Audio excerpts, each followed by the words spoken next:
who is the Historic Site Director at Dumbarton House. He has a master's degree in American history from the University of Cincinnati and a PhD in American history from Loyola University in Chicago.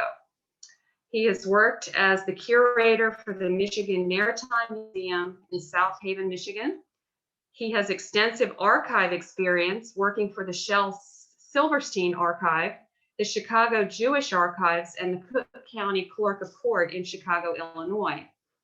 He most recently has worked as collections manager for Dumbarton House in Washington, D.C., where he is now the Historic Site Director.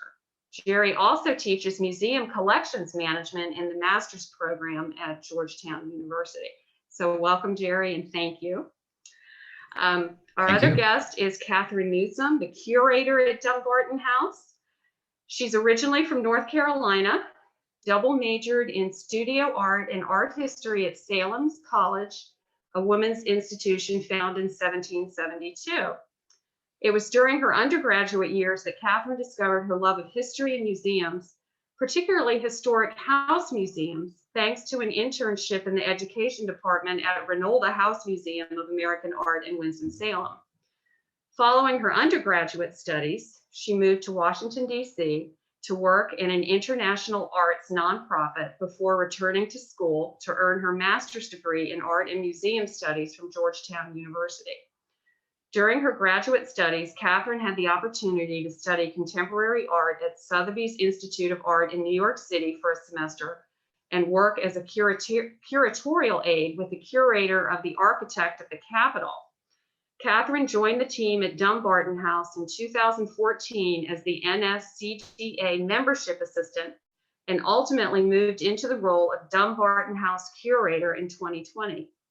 In this current role, Catherine works closely with the museum team to advance the mission of the NSCDA's 1799 Historic House Museum and headquarters. So thank you, Catherine, and we'll turn it over to you.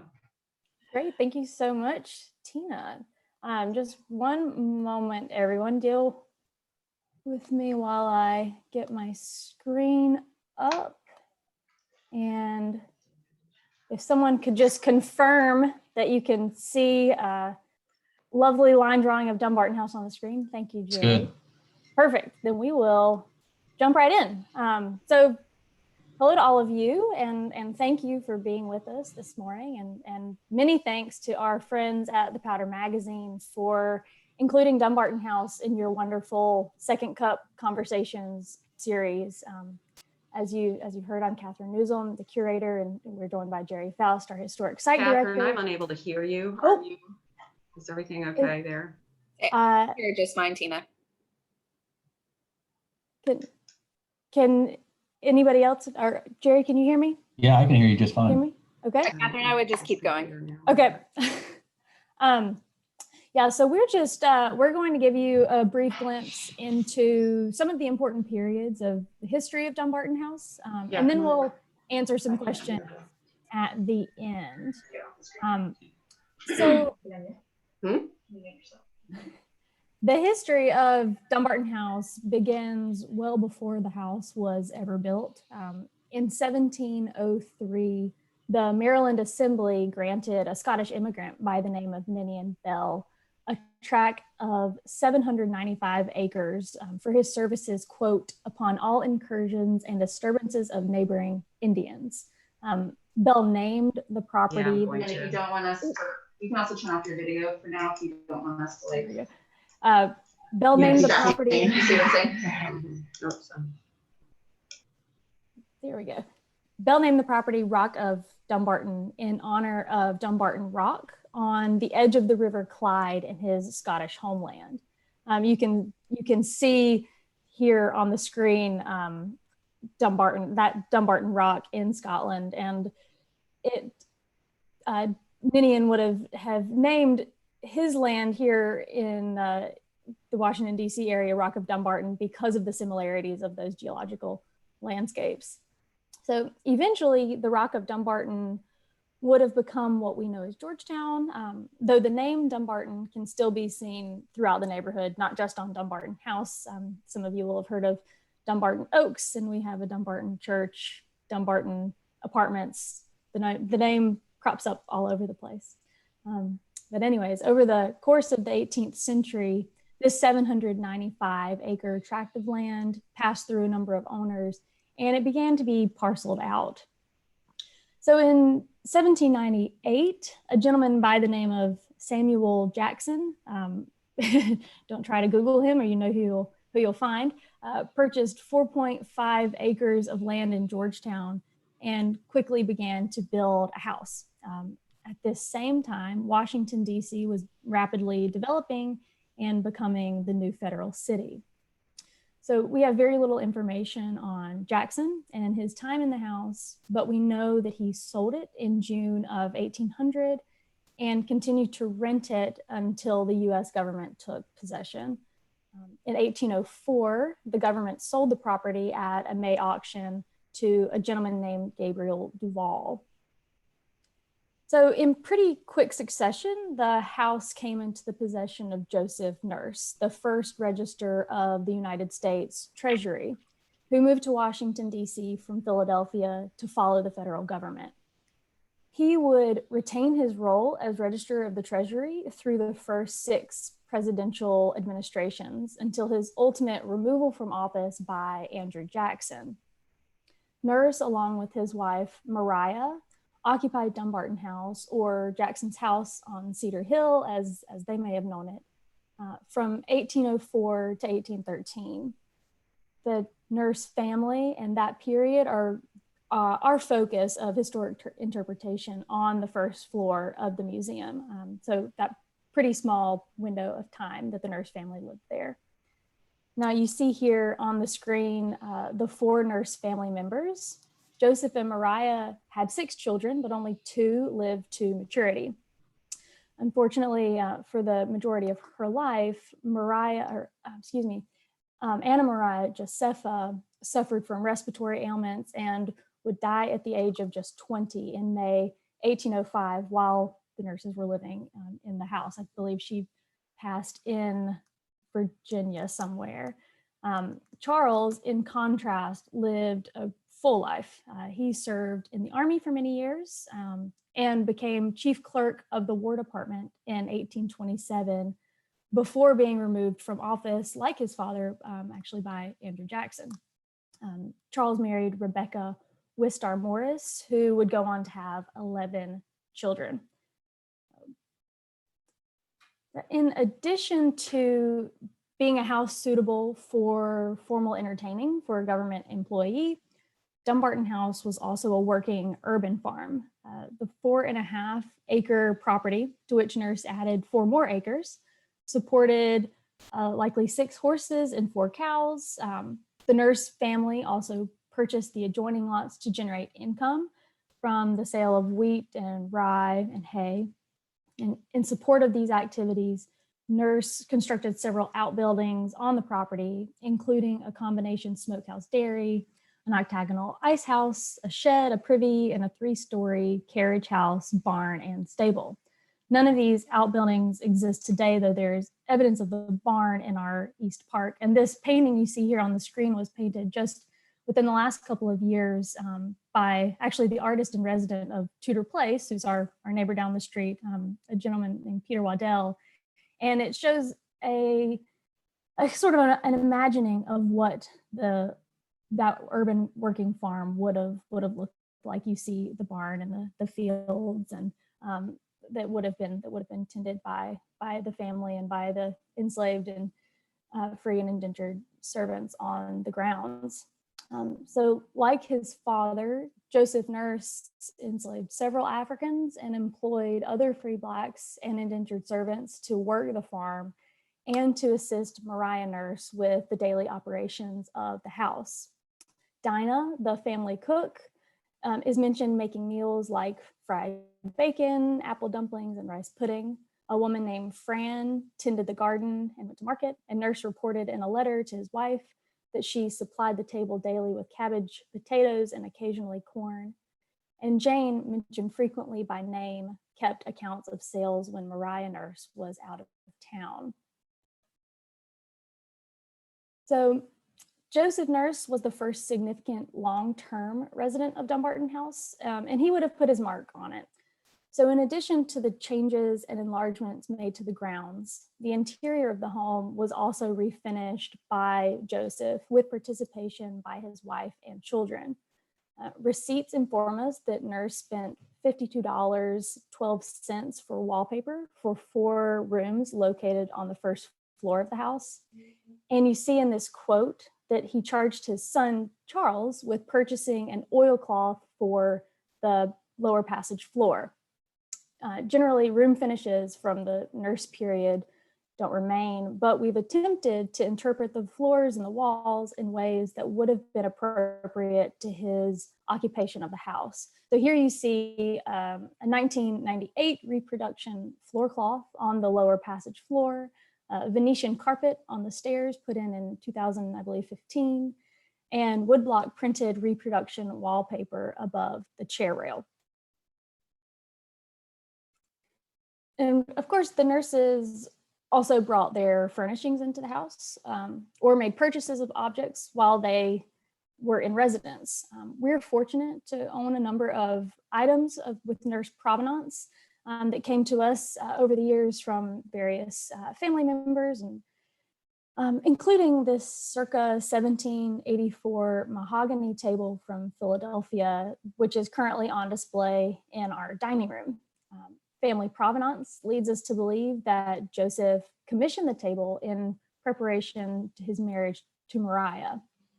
It came to us from a Nurse family descendant that coincidentally also worked at the Treasury. And here in the parlor, you see reproduction carpet, this time a Brussels weave, and woodblock printed wallpaper that reflect the period when the Nurse family lived here. And on the mantle, you'll spot a small circa 1690 bracket clock that belonged to Joseph's grandfather, and which came over to the United States, or to the, excuse me, before it was the United States, came over with Joseph's family from England, came over with his parents. So we interpret the museum to the Nurse period of 1804 to 1813, as I said, but the history of the house certainly didn't stop when the Nurses left. And I think my screen just got knocked off a little bit. In 1813, Nurse sold the home to Charles Carroll, not to be confused with several of the other Charles Carrolls. This was a cousin of that signer of the Declaration of Independence and a well-respected businessman in the new capital city. Carroll renamed the property Bellevue, a name that's lived on in our event space. The most noteworthy event of the Carroll period occurred on August 24th, 1814, when Dolly Madison was forced to flee the White House as British troops were advancing on Washington, D.C. during the War of 1812. Charles Carroll, who was a friend of the Madisons, rode to the White House and called on Dolly in his carriage. From there, he rushed her back to his home briefly before her ultimate departure from the city. The Dolly recalled the events of that day in a letter to her sister, Lucy Payne Washington Todd. She wrote, "Our kind friend, Mr. Carroll, has come to hasten my departure and is in a very bad humor with me because I insist on waiting until the large picture of General Washington is secured, and it requires to be unscrewed from the wall. This process was found too tedious for these perilous moments. I have ordered the frame to be broken and the canvas taken out. It is done, and the precious portrait placed in the hands of 2 gentlemen from New York for safekeeping. And now, dear sister, I must leave this house, or the retreating army will make me a prisoner in it by filling up the road I am directed to take. When I shall again write to you, or where I shall be tomorrow, I cannot tell." So, following, here, let me just fix my screen. Following Carroll's departure from the home in 1815, it was occupied by a number of residents, including a businessman, John L. Newbold, who ultimately saved the house from destruction in 1913. You see, Dumbarton House stood in the way of a planned expansion of Q Street and the construction of a bridge linking Georgetown to the DuPont Circle, Kalorama area just across the river. So in the face of demolition, a demolition threat by the city, Newbold managed to get a court order to hold off on the construction of the road and the bridge, and ambitiously commissioned the physical relocation of the house. Moving the house roughly 60 feet downhill took 200 jacks and 3 weeks, along with the demolition of the house's original wings. So the comic you see here on the screen is a 1997 imagining of what the event might have looked like, because we don't really have records of that move, unfortunately, and what it absolutely looked like. But you can imagine it was a pretty significant event. This massive house being rolled downhill to its new location.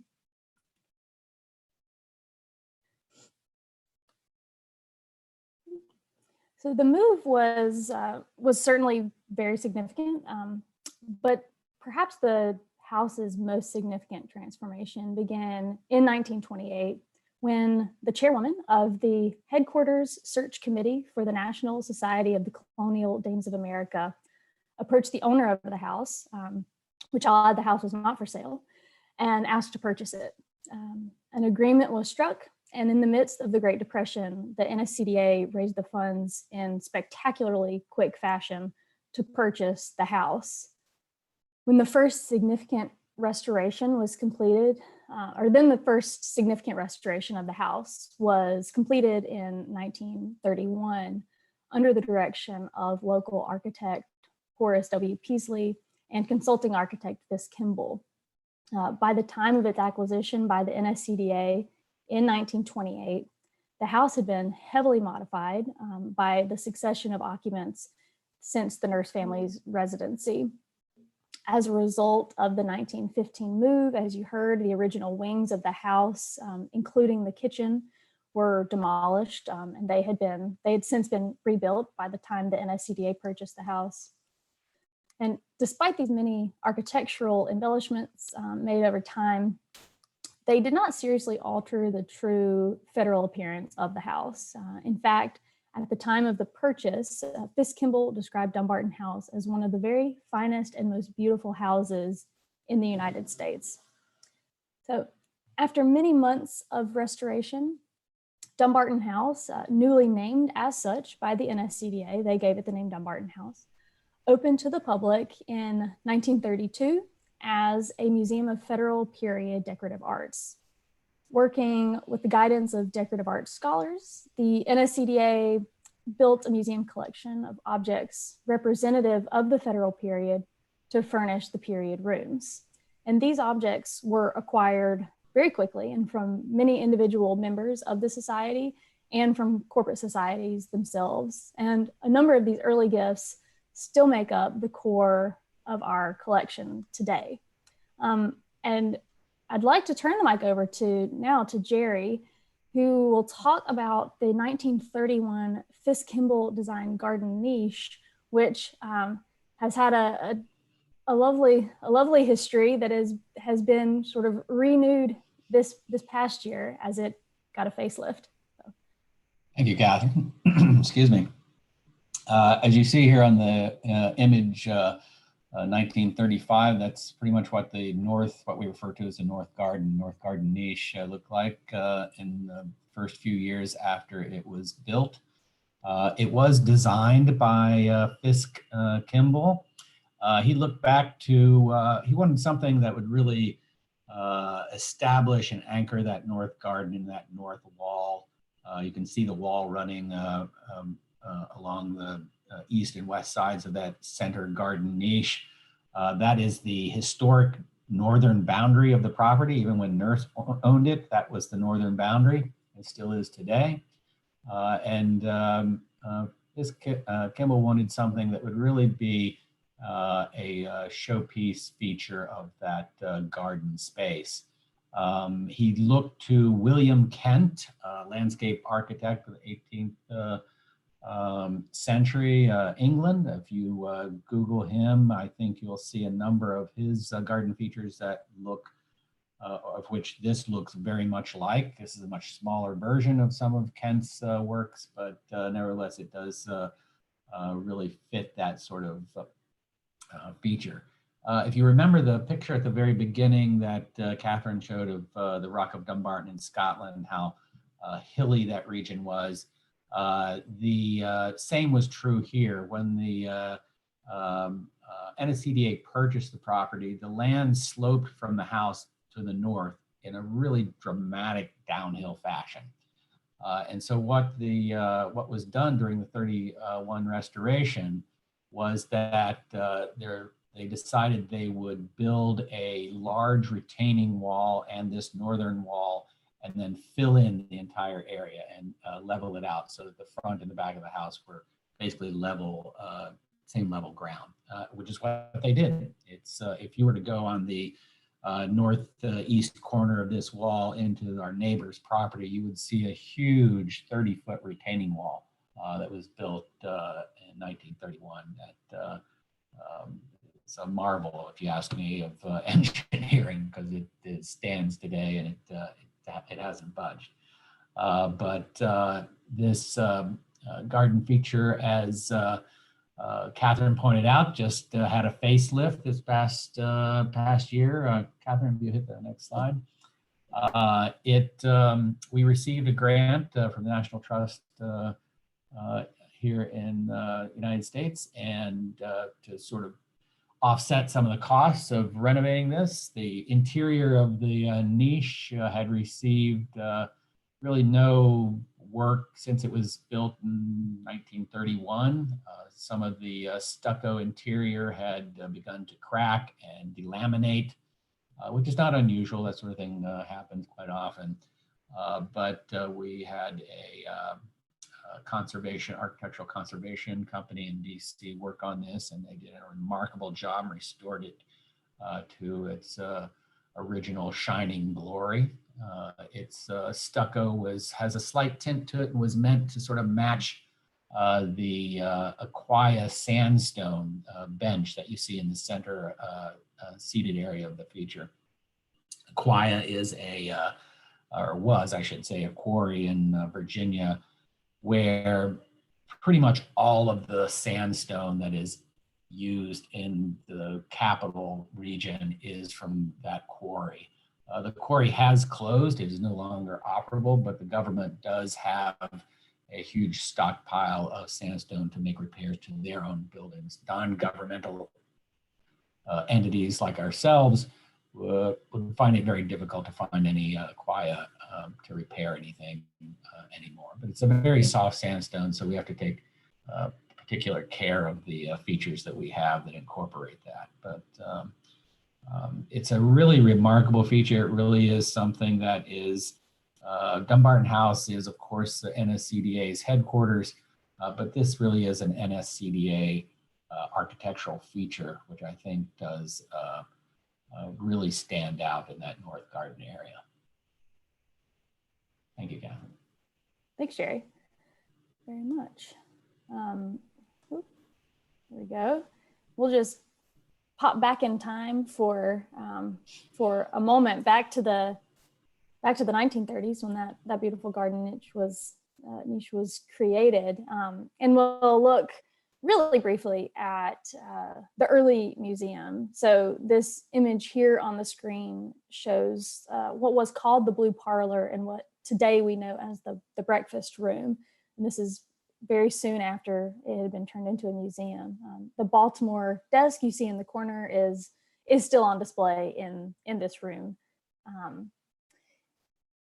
And here, this room was on the second floor of the museum and was referred to as the dining room chamber. It has since been dismantled, and that room is a temporary exhibitions gallery. And I'll show you the temporary exhibition spaces in just a moment. But just a couple decades later, this is, I think, roughly the 1970s, and you can see really what the museum looked like for decades in the 20th century before wallpaper and carpets were installed. The museum was really a showplace for decorative arts, and it was only in the early 2000s that we started to interpret the first floor really critically through the lens of the nurse period. It's of course still a decorative art showcase, but we try to be more mindful now of the story that we're telling on the first floor and the family that we're representing.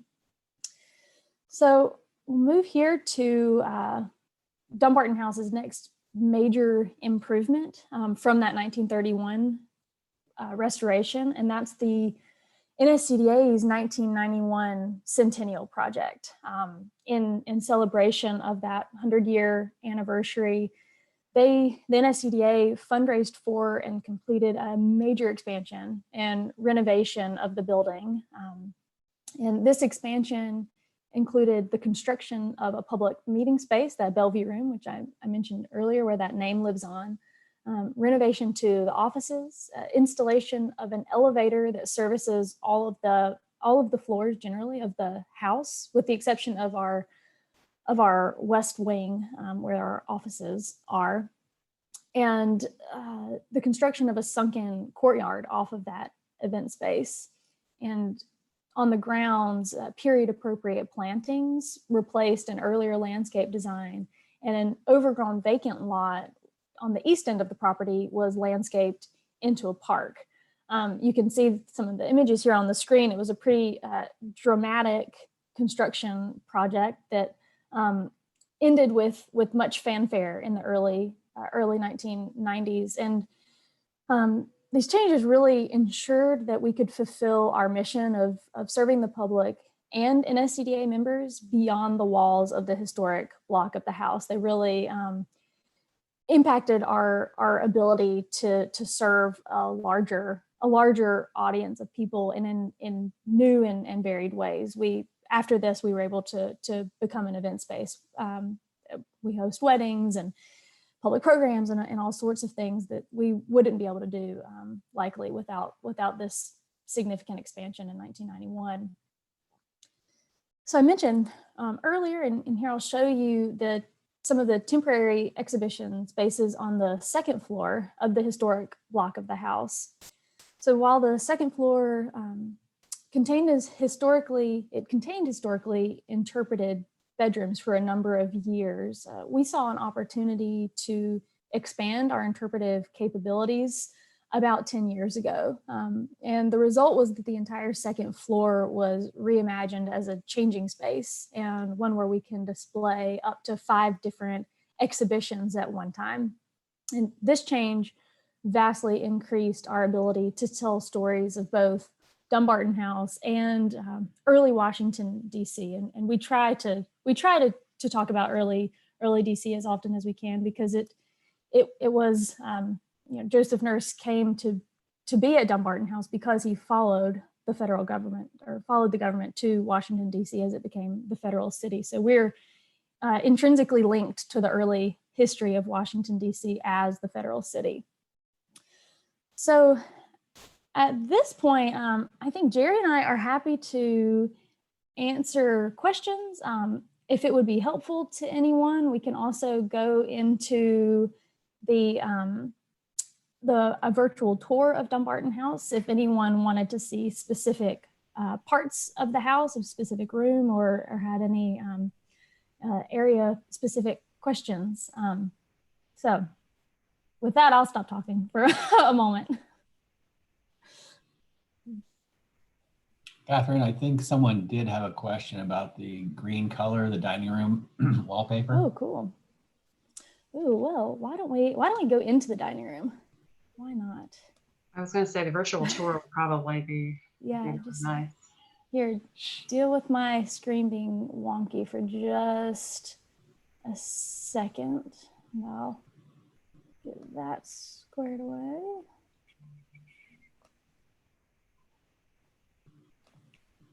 And let's see if I can work this in real time. I will say too, just very quickly, Catherine was talking about our focus at Dumbarton House on the early, on the federal period. I mean, that is the period in which the nation's capital is established in the district. The district is established and the city of Washington is established. And oddly, we're like one of the few places that really talk about that time period in Washington, D.C. And other places, of course, mention it.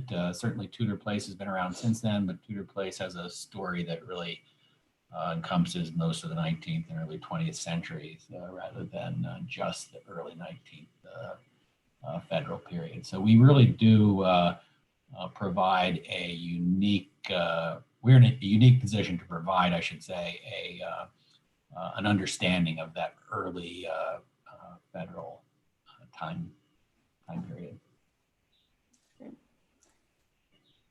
Catherine, do you want to talk about the wallpaper? I would love for you to talk about the wallpaper, Jerry. If you, I think you're a little more familiar with the process. I think one of the questions has something to do with verdigris. It's not the true verdigris like at Mount Vernon. It is in the dining room, and it is just as Mount Vernon's green room is the dining room. People of the period believed that green aided in digestion. And so it was not uncommon to have green dining rooms in that period. I will say that we don't know for a fact that Joseph Nurse had green wallpaper in his dining room. We do know that he had enough paper for 4 rooms purchased at a particular point. We know how much money he spent on that, but we don't know what the pattern was or the colors or anything of that nature.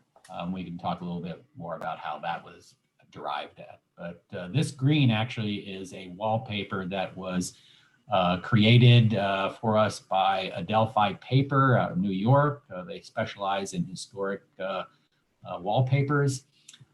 It is actually green by the process of painting, I think first yellow, then blue. This is all hand painted, by the way, by the company. Hand painted yellow, hand painted blue to create the green color, and then receives a varnish over it to give it that sort of shine or sheen that you can see, I think, in this image here next to the fireplace. So it was done in a very typical way of how, excuse me, paper would have been produced. It's in 20-inch. It appears to be, if you get a good look at it, if you're up close, it appears to be, oh, well, there's a pretty good image, in sort of like 20-inch squares. That would have been the sort of the extent of the technology during the federal period with respect to paper production. But what Adelphi Paper did was they created the 20-inch squares, but then they glued the 20-inch squares into long strips so that our paper hangers could apply it in a typical wallpaper hanging fashion. So it was really a dramatic process that company goes through to produce this. But initially, we weren't, like many of the wallpaper samples I think you might see during this little tour here. When we first pulled it out of the box, we were like just completely blown away by it. And we weren't exactly sure how it was going to work out. But once it was on the walls, we fell in love with it. It was amazing. It really transformed the dining room into a different place. And there is another question about the dining room while we're in here. Was the dining room on the second floor for a reason? Oh, that was the dining room chamber. Actually, it was on that was the bedroom. The dining room is on the first floor, and the main floor. Yes. But actually, if you look out the window right now, you can see that north garden wall that we were looking at before. That's part of the garden niche, straight out the window. So. I do have another dining room question. What is the rug under the dining room table? Oh, the green. I think you mean the green floor cloth or rug. Right. Catherine, did you? Yeah, that It's referred to we as call a that the drugget. drugget. Yeah. It's actually basically there during the period they would have had similar type things to just collect crumbs. Mhm. So it Okay. didn't damage the actual more expensive carpet underneath. But that carpet underneath is beautiful. Can you tell us anything about that? That's another Brussels weave reproduction carpet that I believe was installed in the house in the early 2000s, Jerry, or perhaps even earlier than No, early 2000s.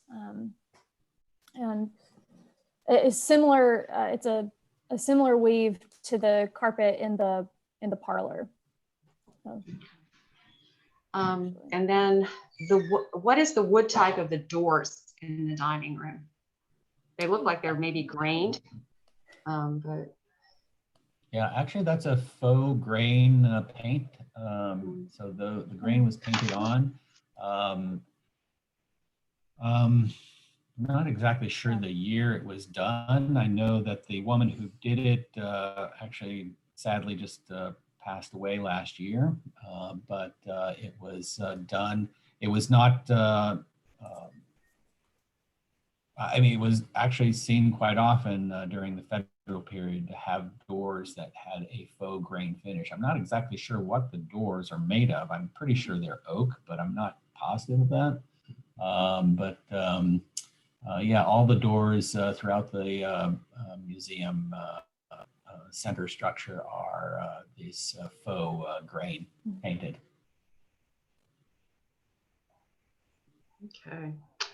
A question about the garden, actually. Yeah. What plantings were changed or put in place during the 1991 renovation? Well, in 1991, what's interesting is that when the Dames purchased the property in 1928, the house they purchased the property where the house was sitting, which was probably less, maybe just a little less than an acre. In the mid 60s, early 60s, what we refer to as the East Park, that whole 1991 renovation, that land was donated to the NSCDA. That didn't belong to them until the mid 60s. And by 1991, well, really throughout the 1980s, they made all kinds of plans and evaluated what they could do and what might take place, and had prepared, and by 1991 had begun construction and expanded that. And so the plantings in the East Park were probably the most dramatic planting process that has taken place at the Dumbarton House property. Meade Palmer, who is a landscape architect of some notoriety from Virginia, designed the East Park, and a number of the and we have a list of all the various plantings that went in there: London plane trees, Japanese cedars, variety of dogwood, Kusa dogwood, I think, or Japanese dogwood referred to at times, as well as a few sort of deciduous magnolias are planted there as well. We do have a smaller herb garden that was planted in the East Park that has the herbs sort of change out from one year to the next, in large part due to just trying to figure out what can survive in that area, and it has changed over time. But generally speaking, it's sage, thyme, lavender, that sort of thing that is in the herb garden. That was created in 2000 and oh goodness, I can't remember when that was created. 2012. I was about to say 2011, Yeah. 2012. Yeah, sounds right. It's actually a very popular place. People love the herb garden in the East Park, generally speaking, and sit out there quite often during the day. During the pandemic that we've been going through, we have received accolades from the neighborhood that having that space available has saved their lives. I think particularly parents with kids enjoy it. To get them out of the house, but we've been fortunate to be able to provide some outdoor space to our immediate Georgetown community, and so we're very proud about that fact. Around the house itself, we have a variety of boxwoods. We have had some boxwood blight impact our boxwoods at Dumbarton House, unfortunately. We do have some hybrids that are somewhat resistant to the boxwoods, but certainly the English boxwoods have suffered greatly. We still have less than a handful of English boxwoods that are surviving. One in particular that survives from the early 1930 period when the Danes purchased and opened the property. It has been cut back dramatically, but is still managing to hang in there. So we're very happy that we've been able to hang on to that. And then the North Garden features have changed somewhat over time, but we're going through a process right now of replanting them. Like most gardens, as many of you well know, they are living entities and go through cycles and live and die like most everything. And some of the trees or larger plantings in particular have been starting to show some loss. And so we're in the process of changing those out right now. But we typically try to maintain a sort of federal sense for the outdoor gardens. Although it's not 100%, we try to make sure that the plantings represent plants that would have been available during the federal period. And we also try to strike a balance. The federal period was all about, sort of matching left and right, so that there was sort of this mirror image on the left and the right. And so we try to do that as well. It's not always very successful, in large part because if something is over here on the left growing in the sun and there's shade on the right, those two the plant may not survive very well. So it sometimes requires some creative thinking. What feature of the house do you find most interesting and why? So I think that both of you can address that. Yeah, I personally would argue that the bows of the house are the most interesting, and we'll go here into the best chamber since you've seen enough of the dining room. The back of the house has these two impressive two-story bows, and they're distinctive. They are not something that I've seen particularly often, these two double bows, and they're original to the house. I think there was a period of time where the thought process was that perhaps they had been added at a later date, but evidence shows that they were absolutely part of the original construction of the center block of the house, and they're pretty striking. I'm going to try to find a picture of the back of the house so that you can really appreciate it. And Jerry, you can I agree with you. From the house itself, I would say the bows, they are really dramatic. It's unfortunate that they are in fact the back of the house, but they are really dramatic features. As far as the overall site, I still love the garden niche and the retaining wall. It's an amazing feature. It adds a lot to that sort of sense of the garden and a sense of place for the site. And so it's really an amazing. Here we go. Oh my gosh. Yeah, there's a great image. So they really are. And what's unusual is that during this time period, when you do see these sort of rounded features, they're in fact the front of the house. So it's odd that these were constructed as the rear of the house. I mean, we have a number of homes in Charleston that have these bows on them too, from the same period. Yeah.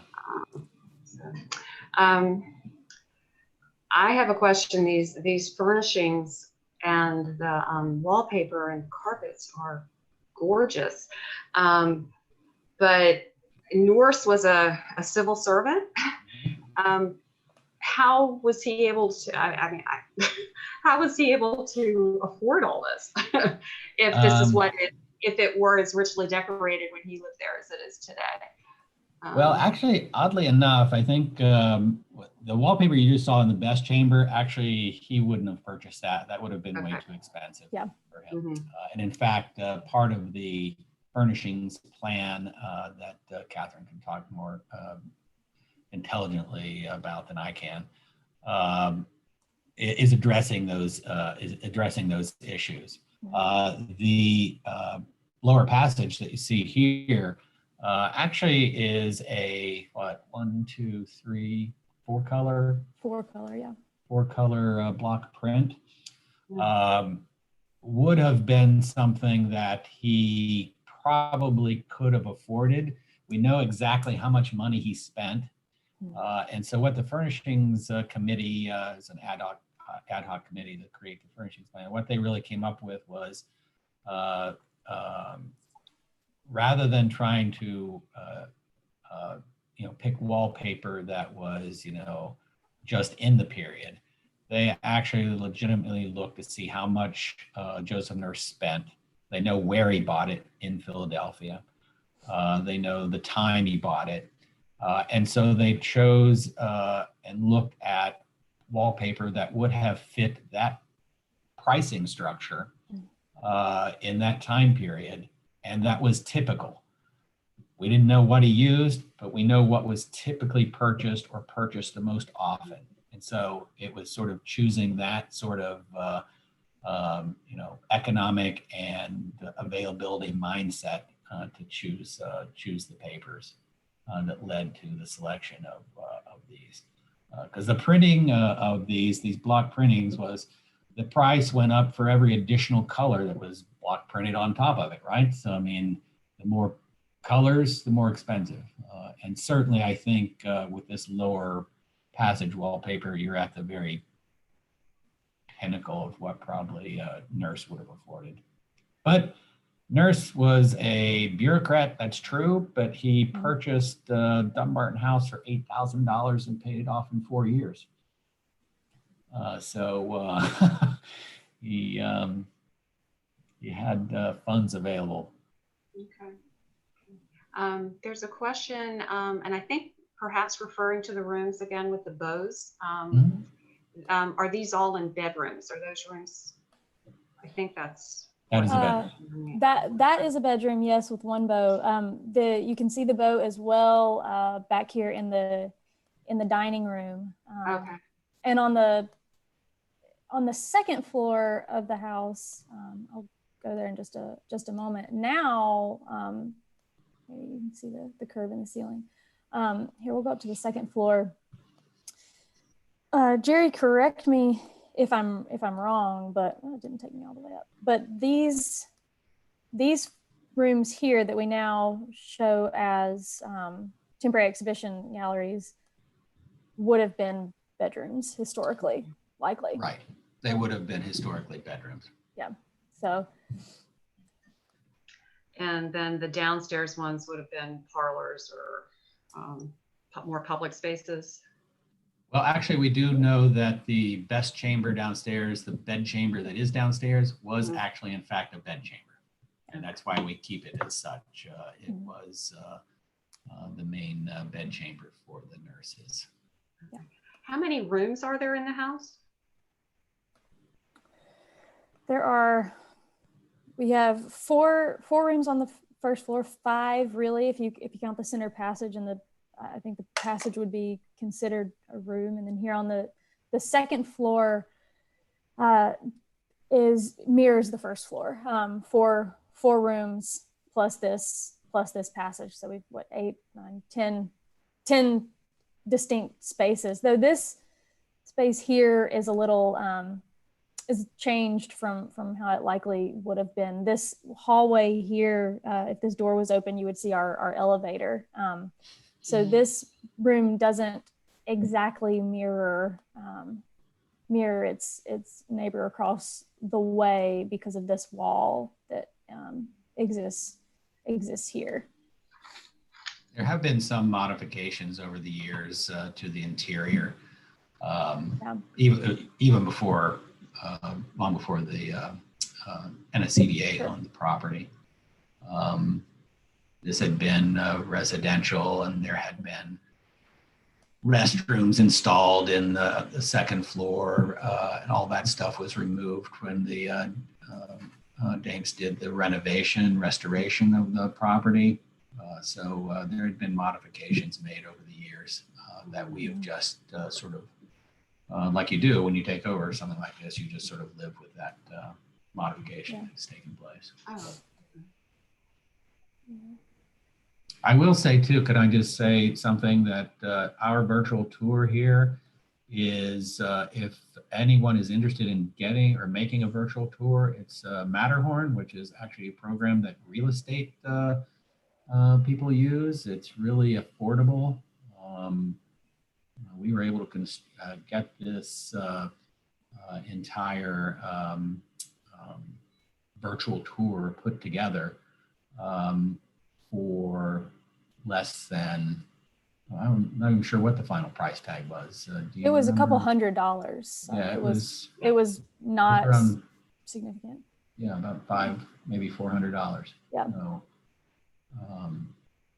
it really is an affordable way to create a virtual tour if you're looking to do that. So we've got great talk by both of you. Thank you. And then a question, why the different colors of faux graining on the doors? I think that's just a poor quality of the video here. They're all the same color. It's the change in lighting, I think, really that has leads to that illusion. Mm-hmm. Yeah, in person they're really all. It is hard to tell on the video. They have a pretty distinctive orange, kind of orange sheen. This one's pretty. This is down here at the bottom of this one is pretty accurate to what they look like in person. Okay. I know you may have brought this up at the very beginning, Catherine. When the house was built, or when Norse was living there, obviously, now it's a very congested urban space. I don't know if you can, and he works for the federal city. I don't know if you can kind of give us a sense of, you know, his living space and then where he has to go in to work in his office. Just is really different from what we see in Washington today. Yeah, I mean, he ultimately, when he lived here at Dumbarton House, had, you know, just over 8 acres of land, but this was an urban area even then. He had neighbors, and what, you know, we're on Q Street, and we have the Dumbarton Bridge, which is close by, and it gives us easy access over Rock Creek into DuPont Circle. But Joseph Nurse didn't have that. His path to get into you know, DC proper would have been much more complicated than what we're used to. I believe though there was only one bridge over Rock Creek, which was roughly where M Street now, I believe M Street now is across the creek, which is a mile and a half away from him, and he would have been in a carriage. And I'm not sure if we have any, Jerry, do you know if we have any evidence of letters where he talked about his commute into work? I'm not aware. I imagine of it wouldn't have been anything. fast. Yeah, I'm not aware of anything in our archives that talk about his commute. I know that he did a lot of treasury business at Dumbarton House, which was not unusual for that time period for that to take place. But Catherine, quite correct, it would have taken some effort to get down what we would refer to as downtown DC now. to the Treasury offices. She's right. There's a single bridge down near M Street, and I think there may have been a ferry of some sort as well. Right. But it would have been. Well, okay, to be honest with you, it probably takes about the same amount of time now with traffic. True. That's true. I'm not sure commuting time has changed, unfortunately. Any other questions or comments?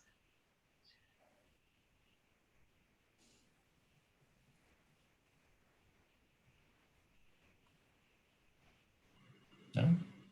All right, well, I would like to thank Jerry and Catherine for spending an hour with us this morning, showing us Dumbarton House. It's beautiful. And again, another place, those of us who haven't visited need to go visit when we're able to. Please do. And again, we thank you. I hope both of you have a great day, and we do appreciate your expertise and your time for coming on and sharing this with us. Next 2 weeks from today, we will be in St. Augustine. So I hope Jerry and Catherine, if you're able to join us, I hope you will. And everybody else is with us today too. I hope you'll be able to join us as well. Tina, can I just say thank you Yes. so much for inviting us and allowing us to talk about Dumbarton House. We, of course, think it's a pretty amazing place, but we could be a little biased there. Anyway, thank you. Yeah, thank you. This was fun. Thanks. All right. Bye. Hi, Thea. How are you?